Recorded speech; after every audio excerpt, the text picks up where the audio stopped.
My lover got out of bed and headed to the adjoining room to get ready for a new day. We always booked two adjoining rooms with an internal connecting door to avoid suspicion. It wouldn't be good if our affair was found out. I was Dan's executive assistant. We had worked together for a little over 2 years and had been lovers for most of that time. Because of my position, we had to work closely together and often traveled across the country to other offices, meeting with clients and attending industry sales conferences. This gave us ample opportunity to be together without arousing any suspicion. Yes, I was married and my husband stayed at home. My marriage was something of a shotgun wedding. When I was only 18 years old and in high school, I was dating my first boyfriend, Alan. One night when my parents weren't home, an event happened and shortly afterward I discovered I was pregnant. By the time we confessed to our parents, it was too late to do anything but have the baby. My parents were furious and insisted that I adopt the baby. His parents wanted us to keep him and even offered to take care of him while we finished school.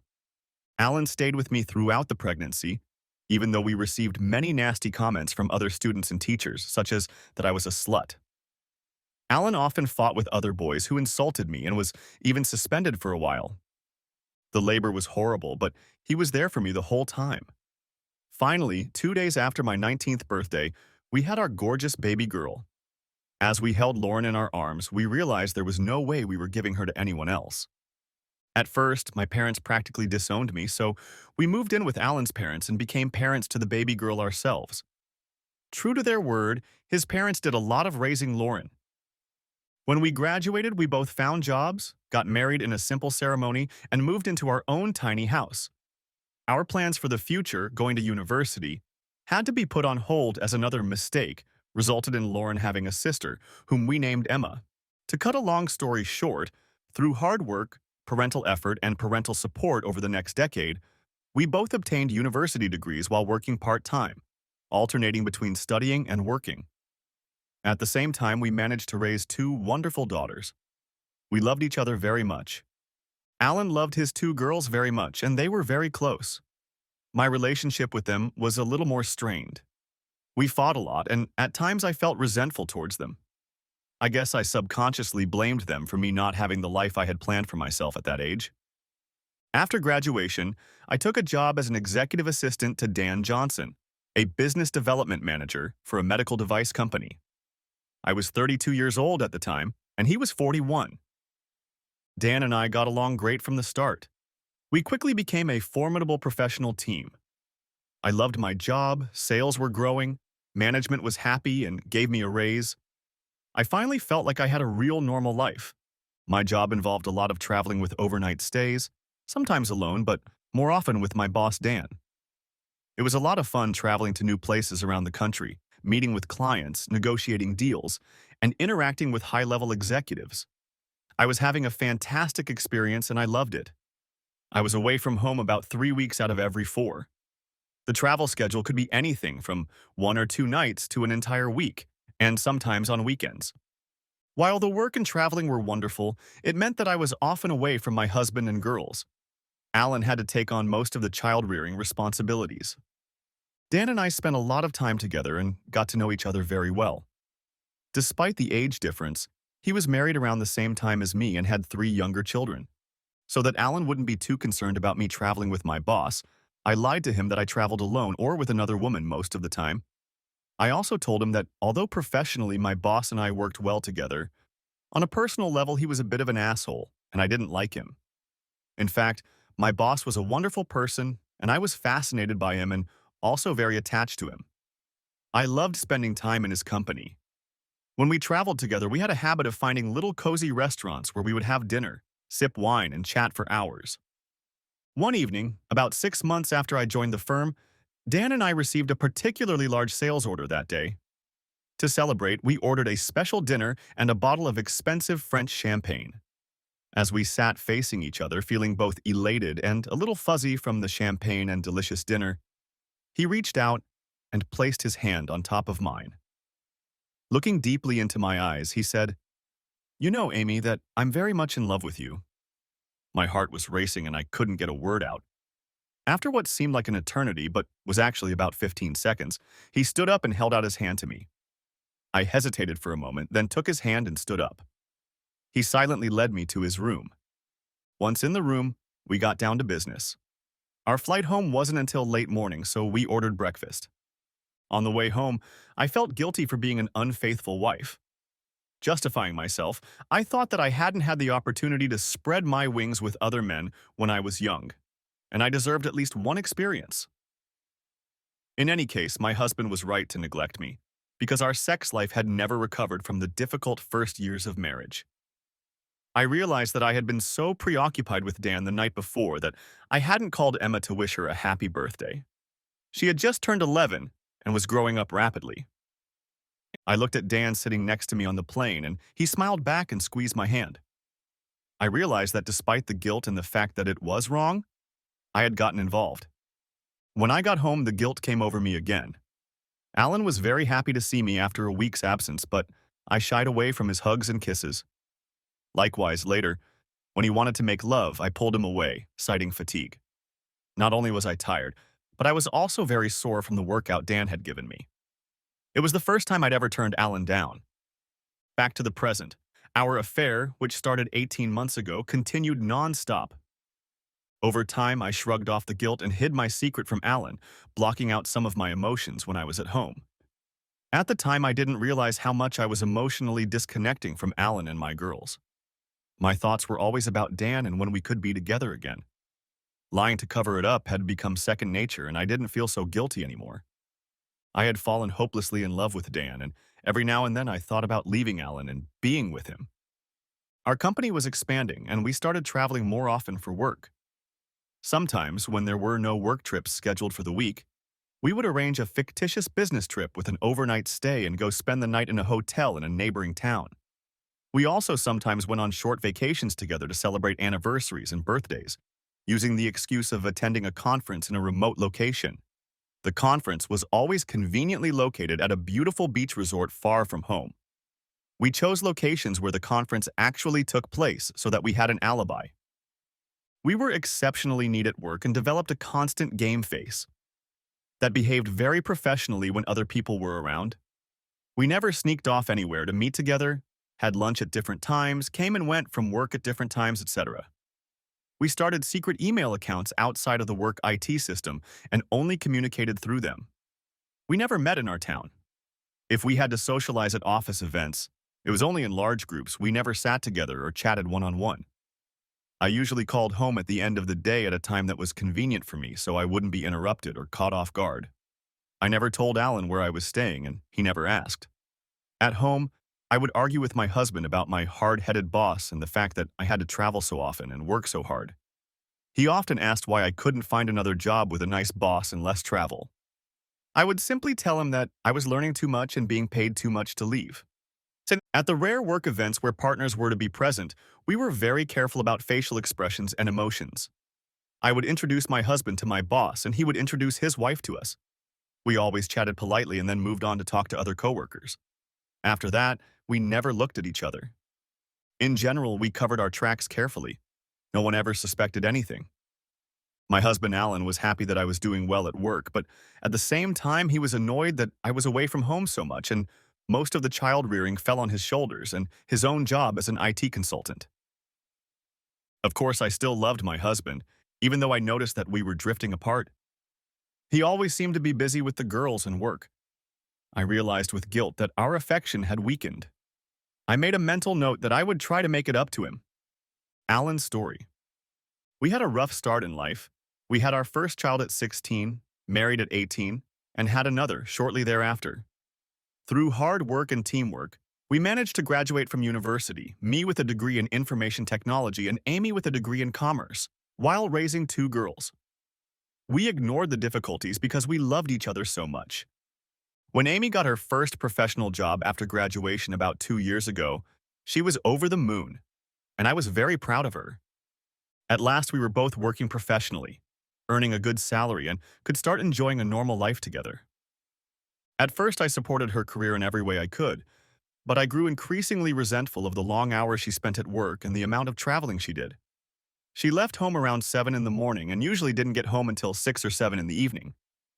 Most weeks, she was away from work for at least 1 or 2 nights, sometimes more, and sometimes she didn't get home until Saturday afternoon. When she was home during the week, she either worked after dinner or just sat in front of the TV. On Saturdays, she would stay up late and then go shopping. On Sundays, she would go to the gym in the morning and then have lunch with her girlfriends. In the evening, she was usually too tired to go out with me. We didn't spend much family time together. She was always too busy at work to take vacations, so the girls and I often vacationed without her. I noticed that her character was changing.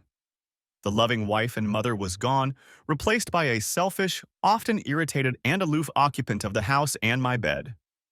Whenever I tried to broach the subject, I was immediately rebuffed.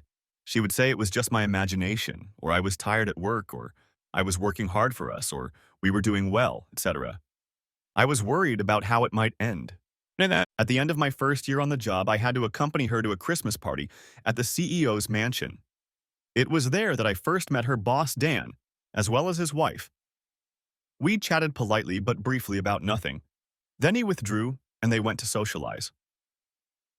My wife led me to the others and struck up a conversation with the other employees. Later, I suddenly thought it was a bit odd. Her boss seemed like a perfectly friendly person, albeit a bit reserved, but not the ogre that Amy had made him out to be. Dan's wife was also very pleasant. Since Amy was his executive assistant, I figured we would have more than just polite small talk. I also sensed that Amy was a little tense. She had a habit of talking very fast when she was nervous, and it gave her away. I thought it was strange that she was nervous around her boss when they worked so closely together. It was perplexing to me. Although I trusted her completely, I still put the thought aside for later. Over the next year, I was very busy as I decided to start my own IT consulting company. In addition, I was practically single-handedly raising our girls, so I pushed all concerns about Amy to the back burner. As for life with Amy, it was a repeat of the previous year. She started traveling even more often and becoming more and more distant from all three of us. Lately, I began to notice that her attitude toward me was becoming condescending and dismissive. She showed me no love, no affection, nothing. Only occasionally did I receive something without love or intimacy. It was obvious that our relationship was crumbling. At the end of the year, I again attended her staff Christmas party. Our interaction with her boss was a repeat of the previous meeting. Afterward, a fleeting thought crossed my mind that she was hiding something. For the first time since I met her when we were 18, I began to doubt her. Was there another man in her life? The thought was almost overwhelming. We had fought together as a team, overcoming many challenges to get where we were now. She wouldn't do that, would she? What should I have done? I didn't hire a private investigator or hack into her computer, but I started to observe her more closely. I didn't see anything unusual. Either it was my imagination or she was very cleverly covering her tracks. Either way, all was not well between us. I guess I was just too busy to worry. Meanwhile, my girls were growing up fast. We spent a lot of time together and were very close, although, unfortunately, their mother had little time for them. Both girls were avid soccer players, so every Saturday morning during the season, I went to watch them play. It was the highlight of my week. After the game, we would go out for lunch somewhere, usually to their favorite Japanese restaurant, and chat about what they were doing. I noticed that they almost never mentioned their mother. Afterwards, depending on the weather, we would walk on the beach, go to the movies, or go out with friends. After the first game of the season was over, Emma came up to me, accompanied by a new member of the soccer team. She was a charming girl, tall, absolutely beautiful, with a wide smile, long dark hair, and deep dark brown eyes. She was also very athletic and had distinguished herself in her first game with Emma's team, scoring 2 goals. "Hi, Daddy. This is Callie. Can I come and hang out with her this afternoon?" "Hi, Callie. Nice to meet you." "Sure, Emma, if Callie's parents don't mind." Callie turned and called out, "Mom, can Emma come over this afternoon?" The woman, obviously Callie's mom, turned and started walking toward us. Holy shit. She was the adult version of her daughter and a total, stillborn beauty. She introduced herself as Sophie. She readily agreed to have Emma come to her house in the afternoon. We chatted for a while, but I'm still not sure exactly what I said. I know I babbled incoherently. When they left, both my girls burst into laughter at my embarrassment, and then smirked at each other. In the evening, Emma reported that Sophie was very nice. She was a single mom since Callie's father had died in a car accident about 3 years ago. Sophie had single-handedly raised Callie and her younger brother Tom for 11 years. The fact that she was a single mom definitely caught my attention. The following Saturday, as Lauren and I were watching Emma play soccer, Sophie and her son approached us and asked if they could watch with us. I mentally prepared myself for another encounter with her and was determined not to look so stupid again. We chatted during the game. She had recently moved to town for a new job and didn't know many people yet. She was very happy that Callie had met a new friend in Emma and complimented me on my good manners. After the match, Emma asked if Callie could come to our house. Sure, Emma. That would be great if that's okay with you, Sophie. Sure. So, why don't Callie come over now and have lunch with us? Do you like sushi? Yeah, I love it. Great, it's a deal. In fact, why don't all three of you have lunch with us? I muttered. Thank you so much for the invitation, Alan, but I'll be in the way of your family, so I won't be coming. I felt a little stunned when Lauren spoke up. No, please come, Sophie. It would be really nice to have you with us, and I'd get a woman to talk to for a change. You would be totally out of the way. Please. She looked at me. If you're sure I won't be in the way, Alan, that would be great. I shook my head and mumbled something incoherent again. And as we turned to walk to our cars, Lauren turned to me with a smirk and winked. Lunch was a great success. We, meaning mostly 4 girls, chatted for almost 2 hours. I think Tom was glad of the other man's company, and we talked a bit amongst ourselves about computers and soccer. At one point, I heard Sophie very casually ask my girls if their mom ever came to watch their soccer games. Lauren's answer surprised me. No, never. She's not interested in us. She's only interested in her work and herself. Daddy is our mom, too. He's the only one who cares about us. Sophie cast an inquisitive glance at me. During the rest of the soccer season, we got into the habit of having lunch together after every game.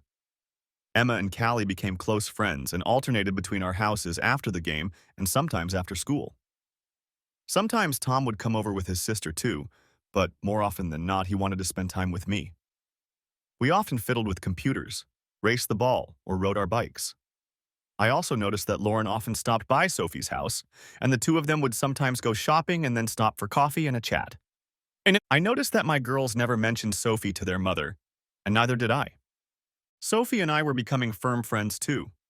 Since I was pretty much a single parent like her, it was much easier for us to help each other with parenting. After soccer season was over, we were increasingly alone with the kids on Saturdays when they went on field trips or to friends' houses.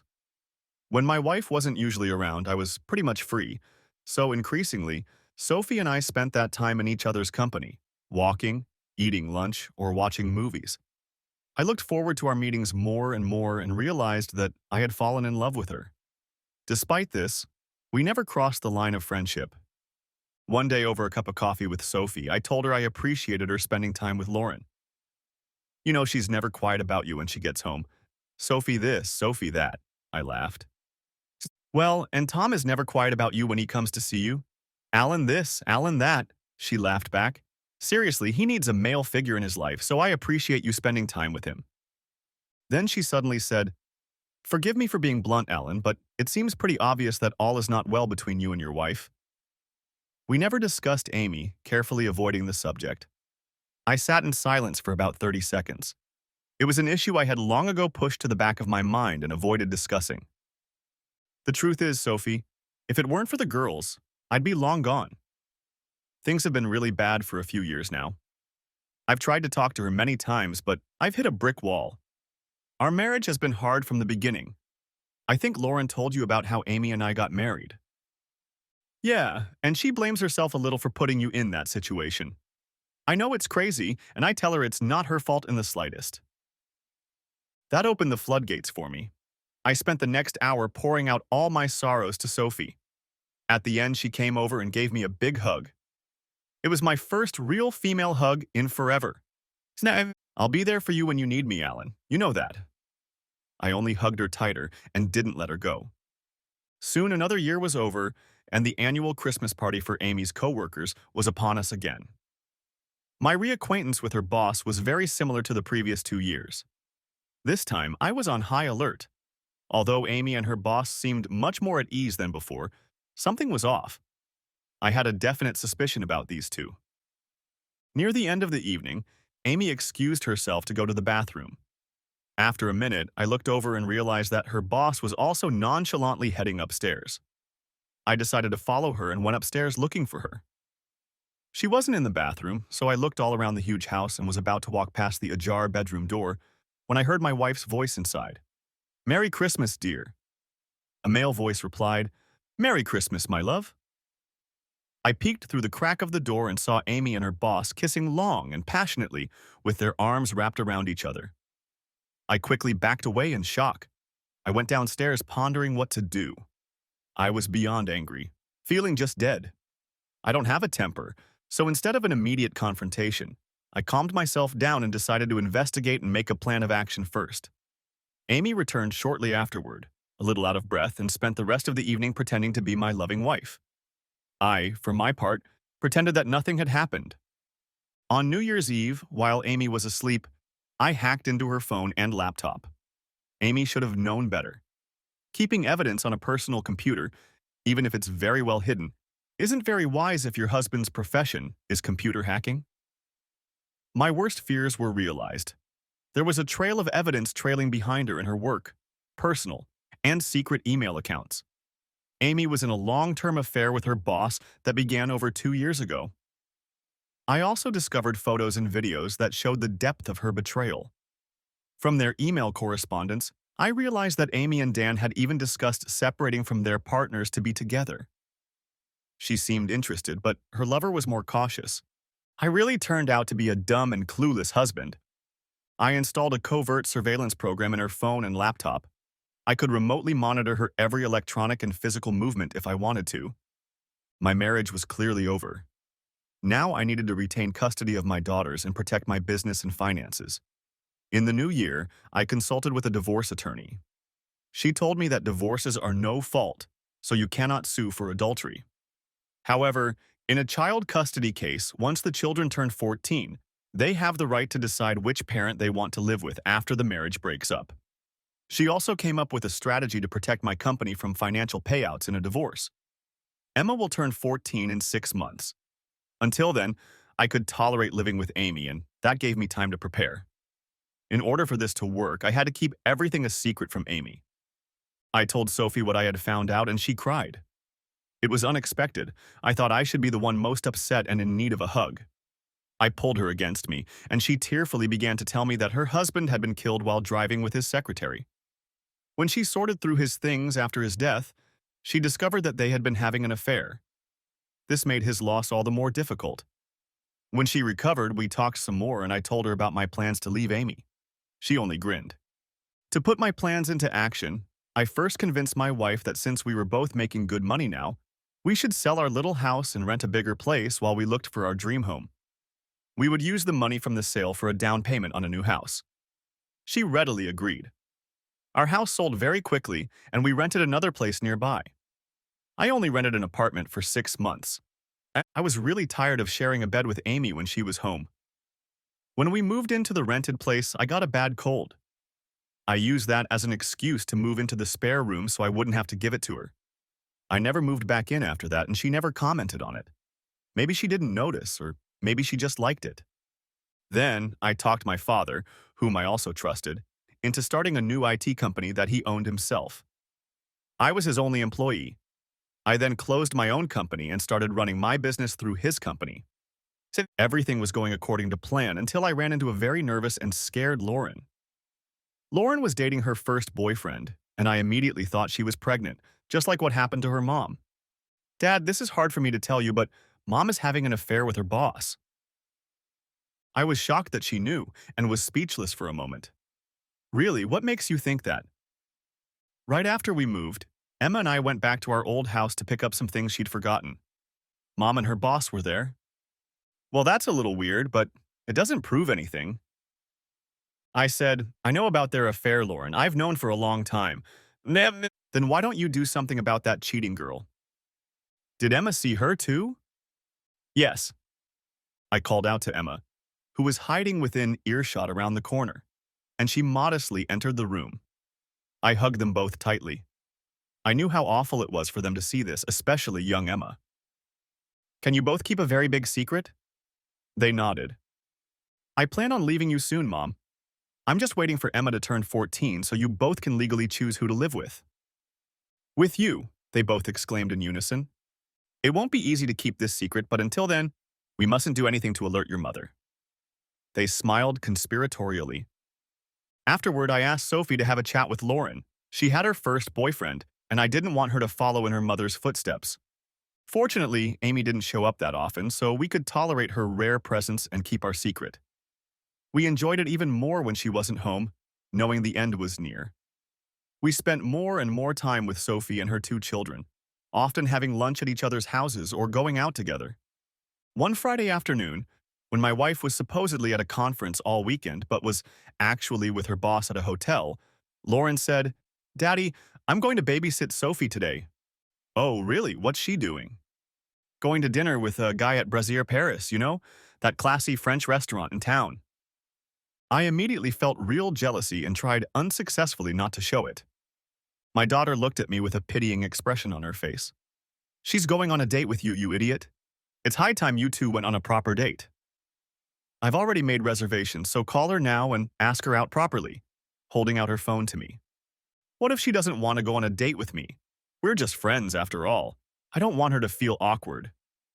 "How you even managed to be smart enough to graduate from university is beyond me. Call her now." I called, and Sophie, judging by her voice, was absolutely thrilled and immediately agreed. Somehow I got the feeling that it wasn't a surprise. It took me 3 tries that night before my girls made sure I was dressed appropriately for dinner. Just as I was about to leave, Callie and Tom walked into the room. In response to my perplexed look, Lauren said, "Oh, I forgot to tell you that they'll be sleeping here tonight, so don't worry. If you want, you can come home late or not at all." She smiled and handed me an already packed overnight bag. All of our children were obviously involved in a determined plot. When I arrived, Sophie met me at the door. Oh my God, she looked absolutely stunning. "Well, say something, Alan." "I can't, I have no words." "Do you like it?" she asked, spinning around herself. "Oh, much more than I like, Sophie. I had the best dinner of my life, and we had a wonderful time in each other's company." At the end of the evening, as we were walking up to the front door of her house, I said, "I know our children have arranged for me to stay the night, but you don't have to." She said, "Shush, I'm counting on you to stay," and led me inside to her bedroom. I wasn't going to argue with that. At first, we were a little shy and hesitant. I vented all my mental frustration and felt like I had died and gone to heaven. The next morning, we heard the sound of many feet on the stairs, voices outside the door and a knock on the bedroom door, which then opened. Lauren poked her head inside. "Good morning, you two. It's almost 10 and we were tired of waiting, so we came in. Breakfast will be ready downstairs in 20 minutes. Oh, and I'd ask if you had a good evening, but judging by the look on your faces, that won't be necessary," she grinned. Laughter was heard outside the door and they all departed. Snip, how did we manage to get such a wonderful group of children together, Sophie? The breakfast they had prepared was delicious, and it was wonderful to spend it as a family. Later at home, I tried to justify myself to my girls for what had happened between Sophie and me. After all, technically, I had been unfaithful to their mother. They both just rolled their eyes and laughed at my awkwardness. "Dad, it's high time you were happy again. You're not married to Mom anymore anyway. She left you a long time ago. So what do all you co-conspirators do?" "Actually, we all agree. Emma and I need a mother, and Cassie and Tom need a father. You and Sophie are made for each other. So everyone wins." Even if I thought it was a good idea, Sophie might not agree. "Papa, truth? Even you should be able to tell how she feels about you and what she wants." "Do I have any say in the matter?" "No, absolutely none, Dad." From the look on their faces, they were thoroughly amused by all of this. Now I was truly at the mercy of my daughters. A few days later at dinner when we all got together, I announced that I intended to go house hunting the following weekend. Sophie asked what kind of house I was looking for. I wanted to be near the beach, 2 stories with a large family room, a kid's escape room, a large backyard, and a pool. It should have at least 6 bedrooms in case my family ever grows, because you never know.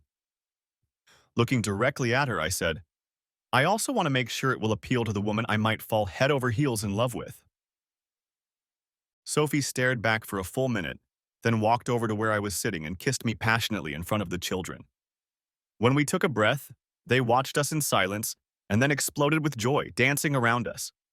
I took that as a yes. After weeks of searching, we found the perfect place.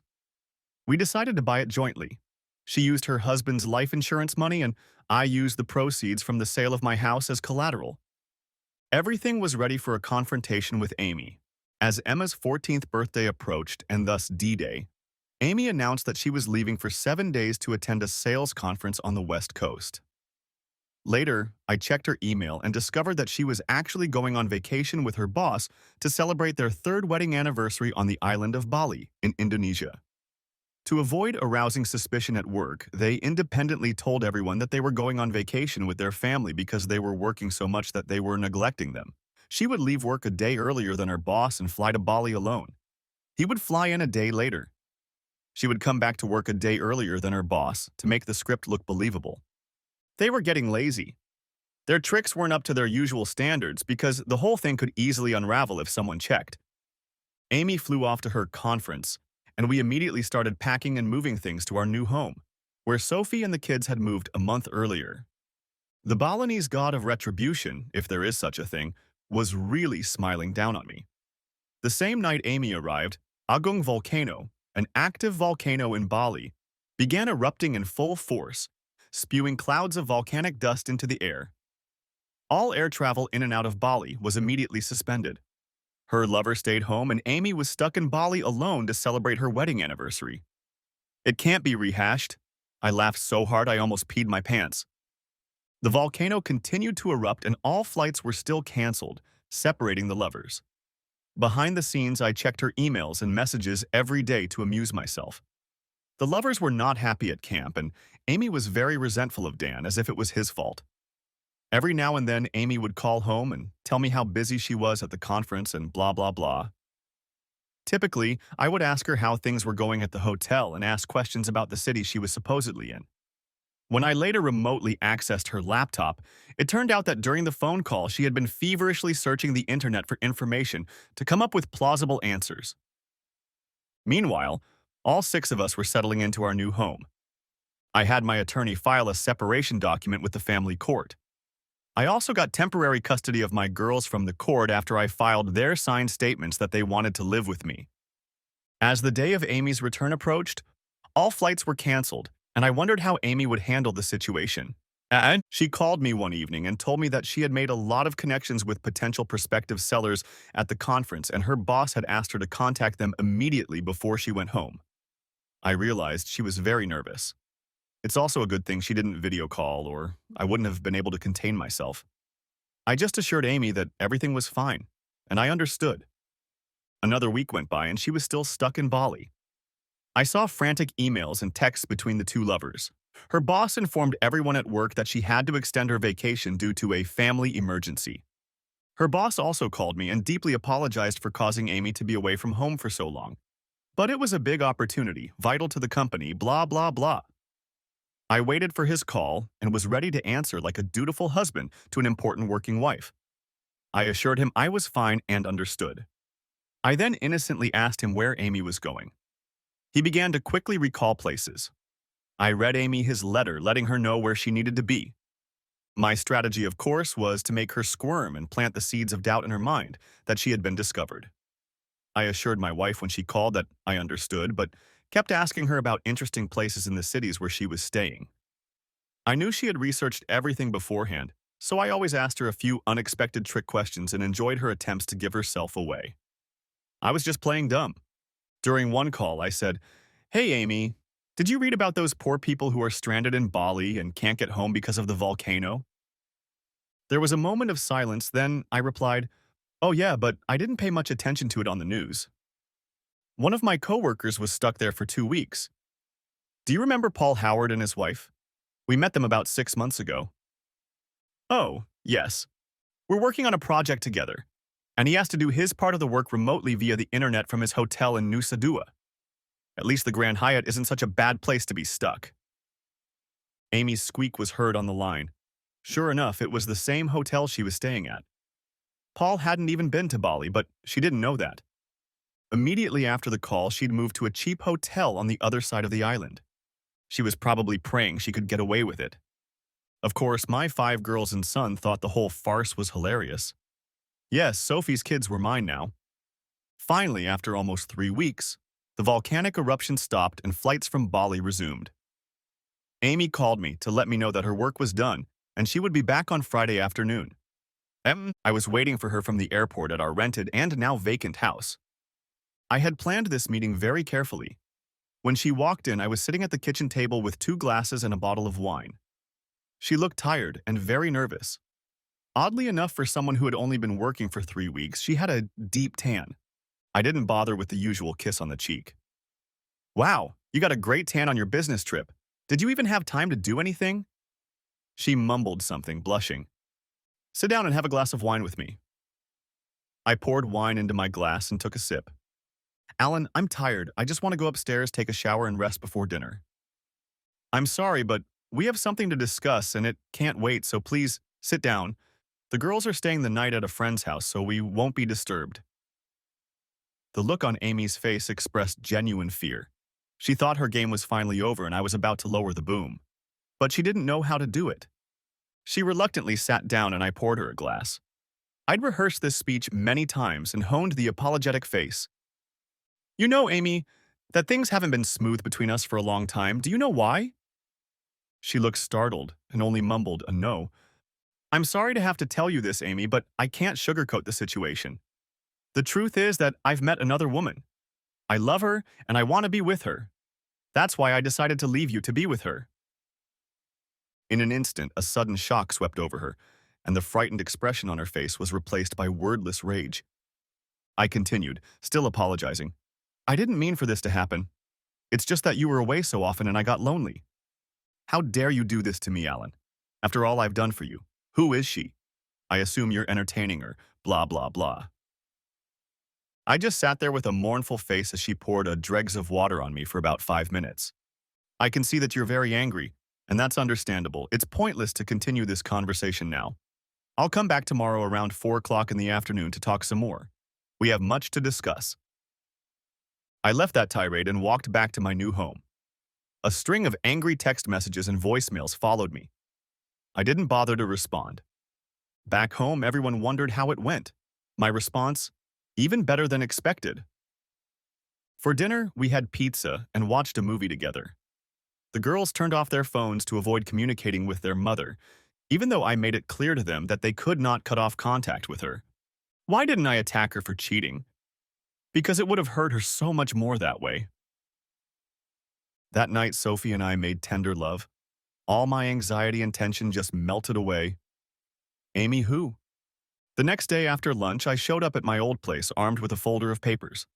I was greeted by a still very annoyed Amy, along with her best friend Claire, who was a lawyer and whom I had never liked. I saw old emails in which Claire had encouraged Amy to continue the affair in the early days when Amy was feeling guilty and thinking about breaking up. I sat down at the table facing both of them. Claire appeared to be acting as a spokesperson, and offense was the best form of defense. She began to tell me at length what an asshole I was and what a wonderful wife and mother Amy was, how I'd taken advantage of her while she was away and worked so hard for the family, how I should beg her to come back. If I don't, she will clean me out in the divorce, take the girls, and I will never see them again. What hypocrites. After last night, they must have decided that if I knew about her affair with her boss, I'd be sure to tell her about it. I kept a sad, apologetic, and questioning expression on my face. Amy, I realize how much this is hurting you, but I guess I'm a little surprised that you're so angry. For a long time, I haven't felt like you really loved me. You've been physically and emotionally absent from our marriage for the last 3 years. That's utter nonsense, Alan. Of course I've been around. I know I work hard, which often distracts me from my work, but I did it for us. So tell me, Amy, when was the last time we made love? Amy was silent. I can tell you it was 3 years ago. Yes, we have sex very rarely, but I was talking about making love. I can tell you the exact date of the last time. Remember 3 years ago you were on a business trip and forgot to call Emma on her 11th birthday. She tried to call you several times throughout the evening but never got through. She was so upset. I remember it well because Emma's birthday was 2 weeks ago when you were on a business trip and forgot to call her again. So I thought it was a bad anniversary for us. She threw me a guilty look. I didn't. Ever since you came home from your business trip 3 years ago, somehow our relationship hasn't worked out. I've always wondered why that's the case. From the look on their faces, I realized I had hit the mark. They looked very uncomfortable and looked at each other sidelong. After all, Amy, we've been sleeping in separate bedrooms for about 6 months now. It doesn't seem to bother you. I can't remember the last time we went out together or went on vacation. It feels like you spend your vacations at work. They both shuddered. When you're home, you're not with me and your girls. I smiled inwardly as I watched them squirm in their seats. Anyway, Amy, I'm sorry, but I'm going to move on with my life, and I hope for the girls' sake that we can make our separation as easy as possible. Reconciliation is really impossible. Who is she? Do I know her? You've met her daughter, Callie, Emma's best friend, several times. Her mom, Sophie, and I met at Saturday's soccer last year and became friends. I think our friendship grew until we realized we were in love with each other. We started having an affair, and recently we decided to move in together. Before they could say anything else, I placed a large index folder on the table. I've gathered some documents and information for you. Tab A is the separation agreement I filed with the court 2 weeks ago. Tab B is the divorce petition you need to sign. The sooner you sign it, the sooner we can move forward. Tab C is the proposed financial settlement. Tab D is the new lease on this house. The lease expires in 3 weeks, so you will have to renew it in your name if you want to stay. Tab D is all the utility contracts. I gave notice to terminate the contract in 3 weeks. You will have to renew them in your name if you want to stay. Tab E is the bank statements. I have withdrawn 60% of the funds from our joint accounts. The credit cards in your name now belong to you. Finally, Tab F is a temporary court order for custody and child support. The girls have decided to move in with me, so custody will be handled by me. Child support will be paid directly from your paycheck at work. Access to visitation is left open, so we will be able to work it out as we see fit. They were stunned that I was so well prepared. Claire began, "You bastard, you've been planning this for ages. You're not going to get away with this. We're going to take your IT company, your girls, and your money." Well, yeah, I've been planning this since Christmas. I had a moment when I woke up at your staff Christmas party, Amy. I realized it was over between us, and it was time to act. I watched Amy frantically trying to remember what had happened there. "So selling the house to buy another was a sham," Claire said. I only smiled. "As for you screwing me, Claire, I don't have a company to take over. I closed it down a few months ago. I work for someone else now.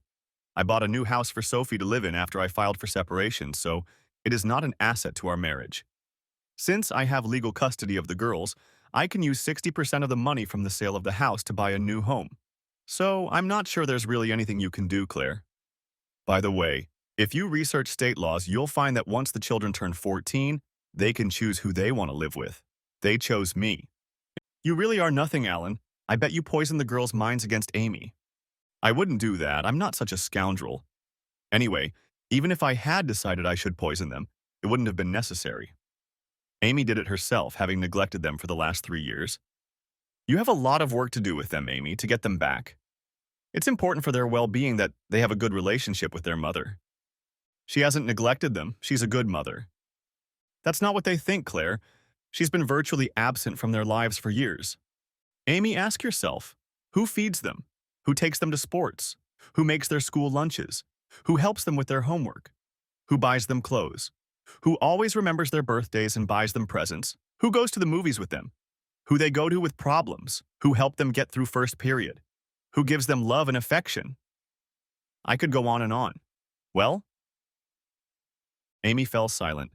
It was obvious she was having a hard time digesting what had happened. "The girls asked me to ask if you would meet them tomorrow morning at 10 o'clock at the beachside cafe. It was actually my idea since they don't really want to meet you. I'll tell them it's okay?" She only nodded. I left them both and went back to my family.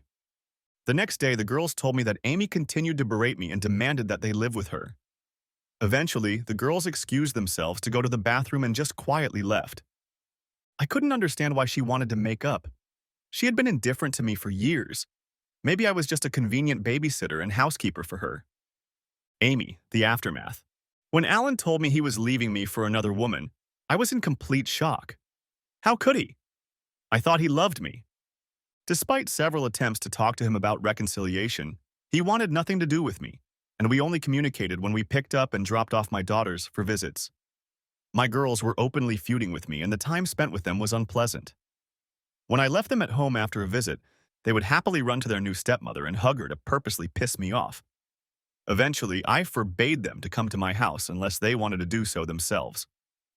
I had always envisioned my life continuing as before, with my lover to please me on the road and my husband to take care of me at home.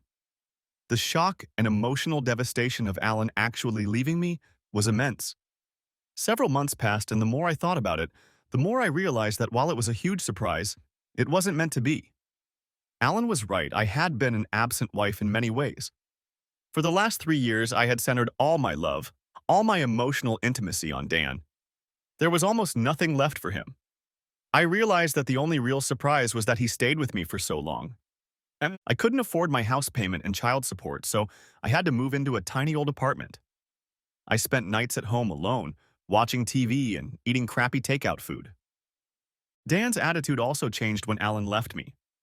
He was suddenly too busy with his family to spend much time with me, even though I was now a free woman and always available. He sent me on business trips alone more and more often, telling me that I could handle the clients on my own now. When we were together, the emotional connection seemed to disappear. About 6 months into the marriage breakup, Dan announced that he was quitting his job and moving to another firm in another city. I tearfully asked him to never contact me again. In the blink of an eye, I became a divorced woman. I couldn't help but think of a line from a Joni Mitchell song. Doesn't it seem like you don't know what you've got until it's gone? I foolishly thought I could have my cake and eat it too. Nor did it help my confidence that Alan was now with a gorgeous woman who was so sweet it was impossible to hate her. He was outright glowing with happiness with his new partner. I remember him looking at me the same way when we were young parents trying to raise 2 kids. No matter what challenges we faced, we fought together to overcome them and were happy and in love. How could I have let that crumble? My 2 girls seemed much happier too. They treated Sophie as their mother, not me. I was just an annoying relic of the past to them that they had to visit from time to time. It was very painful. I think I hit rock bottom when I complained to my girls about my situation. Lauren looked at me coldly. So you left your father after all? I know I wasn't the perfect wife and was a little neglectful of all of you, but he was the one who left me for another woman. Mom, he left you because you had an affair with your boss for 3 years. The look of horror on my face spoke for itself. I was so ashamed. Alan had known all along, but he hadn't said anything. My life smelled like booze. I had really screwed up, left a good husband, and lost my daughters. True to his word, Alan advised our girls to keep in touch with me. He was right. I had a lot of work to do to get them back. Gradually, they began to come to me without compulsion, and sometimes they even stayed overnight. One evening, as I was driving the girls to their new home, I asked Alan if we could have a little chat. He got out of the car with me. I turned to face him. Lauren told me you know about Dan and me. I'm really sorry, Alan. You were a good husband, and you didn't deserve anything from me. I was just an ungrateful, selfish bitch, and I got what I deserved. He only nodded. Why didn't you tell me you knew, Alan? Maybe you could have stopped me early enough to save our marriage. By the time I found out, it was too late. When did you find out? I caught you with your boss when you snuck out together at the office Christmas party last year. I didn't say I saw you.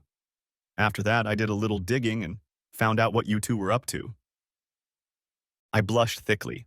I was so embarrassed. I have to admit, it really amused me when you were stuck in Bali all alone. Oh my God, I feel so miserable. You must hate me. So why didn't you confront me face to face? I was very angry with you and wanted you to feel my resentment and get a little revenge.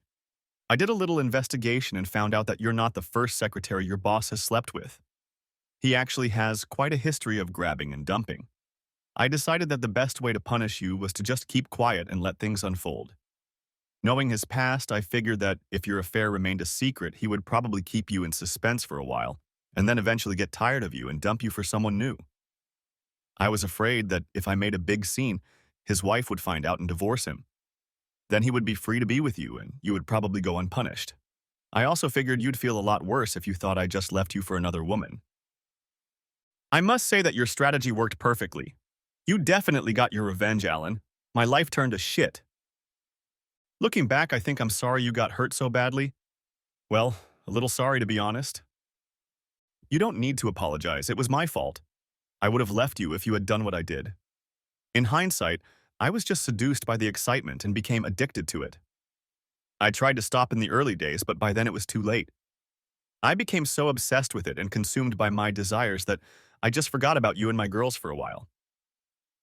My anger has passed now, Amy, and I forgive you. I've also become more philosophical about it. After all, I wouldn't be with Sophie now if you hadn't cheated on me. Yes, I know. That's what hurts the most. Our marriage was difficult from the beginning, Sophie, so I don't think you're a bad person at all. Yes, you made a really big mistake, but he was a master seducer. You didn't get a chance to grow up properly, to enjoy all the normal things teenagers do, and especially dating and figuring out who you really want to spend the rest of your life with. You were ripe for the picking, and your boss picked you. You're probably right, Alan, but why did you have to tell the girls about him? It was too cruel. No wonder they hated me. I didn't tell them, Amy. They told me. What? How? They both came back to our old house unexpectedly and caught you in the living room. You remember? Right after we moved our stuff out? At first, I couldn't remember. And then I remembered with horror. What did they see? Pretty much everything, even Emma. Lauren described the event to me in great detail. My whole body felt like it had fallen under, and I began to sob sincerely, not paying attention to anything around me. I don't know how long I cried, but I realized that Alan had his arms wrapped around me, supporting me and holding me tightly against him, and my head was buried in his chest. The familiar feeling and smell made me burst into tears again. I was picked up in his arms and carried into the house and laid on the couch. I felt so awful. Everyone, including Alan's new partner Sophie, was so sweet and caring. She asked me to stay to calm down, and when I came to my senses, she insisted I stay for dinner. Sitting at the table with his new family, Alan looked so happy. I had really messed things up. And as I walked out to the car that evening, he put both hands on my shoulders. Amy, I don't want you to keep berating yourself and being miserable. We had a very rough start in life when we were too young to become parents and devote the rest of our lives to each other. If you think about it, the most amazing thing is that our marriage has lasted this long, 14 years. It's a credit to both of us. Look at the positives. Our 2 mistakes resulted in 2 adorable daughters whom we raised into 2 wonderful young women. It's a fantastic legacy of our marriage that can never be taken away. You're right, Alan. Speaking of mistakes, I have to say I've made another one. Sophie is pregnant, so we're getting married sooner than expected. You seem to be very prone to mistakes. You are a good man and a good husband, Alan. Better than I deserved. I wish you well. I gave him a hug and a kiss on the cheek, then left. My seat was indeed taken. I hoped I could find another man as good as him. But the chances were slim. Epilogue. Alan. Why did I forgive her so easily? For several reasons. Because hate can consume you and make you bitter. Because she was still being punished regularly just by seeing me with Sophie. I had once loved her too, and our bond remained unbreakable no matter what. Although I wanted to punish Amy, my real revenge was directed at her boss Dan, who had once seduced her and led her away from me. And I hacked into his computer and sent him an email that looked like it came from Amy. Hidden in it was a Trojan horse that gave me full access to everything. I discovered that he had been quietly and cleverly embezzling money from his former employer and was now playing the same game with his new employer. I collected a lot of evidence and sent it anonymously to both employers and the police. At his trial, he pleaded guilty and was sentenced to 7 years in prison. His wife supported him throughout the trial and then visited him in prison with his children. I went to see her and showed her incriminating evidence of his numerous affairs. She was furious and decided to dump him on the spot. To complete my revenge, I visited Dan in prison. He didn't recognize me at first. Hi, Dan. We've met before. I'm Amy's ex-husband. What the hell do you want, asshole? To give you some messages. The first one is from my ex-wife, Amy. She sends her regards and hopes you're enjoying your new home that I personally helped you set up. What? You know, you really should have called in the professionals to encrypt your computer. After I hacked into it, it only took me 15 minutes to unlock everything. I just couldn't resist sending it all to the police. After he stopped swearing at me, I said, I hope you don't mind, but I also visited your wife and took the liberty of showing her all those compromising photos and videos I found of you and your girlfriends. I must say that she was very angry with you. She insisted that we get revenge and I couldn't say no. I don't know why she wasn't enough for you. Nonsense. She wanted me to show you this. I spread the pictures out in front of him. Sure, they'd been tweaked in Photoshop, but he didn't know that. Snag. She said to tell you that she'll never visit you here again, and you'll never see your children again. I gave her the name of my lawyer who is going to divorce your sorry ass. The look on his face was priceless. Yes, revenge is indeed a dish best served cold. Thanks for watching. I hope you enjoyed it, so subscribe to my channel and watch the next video.